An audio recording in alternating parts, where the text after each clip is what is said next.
Gaur koaderno bat pertsonalizatuko dugu. Horrela geldituko zaizue. Lehenengo gauza da koaderno bat eta horretara materialak dira. Koaderno bat, kartulinak, forratzeko, kolazko brillantina kolarekin, horrelakoak. gure haizeak guk erabilituko ditugu normalak eta ondulatuak eta horrela. Eta zeloak. Erabiliko ditugu koloretazko zeloak. Eta ere ukitzen badituzue, gauzak horrela. Rekortableak eta horrela. Eta ere azpimarratzaileak erabiliko ditugu. Hasiko gara. Lehenengo gauza da hartu koadernoa eta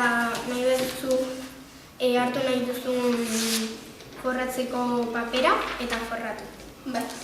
Gero, gelditzen bazaizue Horrela, pixka bat txuria, diozu emea eman horrela zeloarekin eta gelditzen zaizue. Horrela, hori da.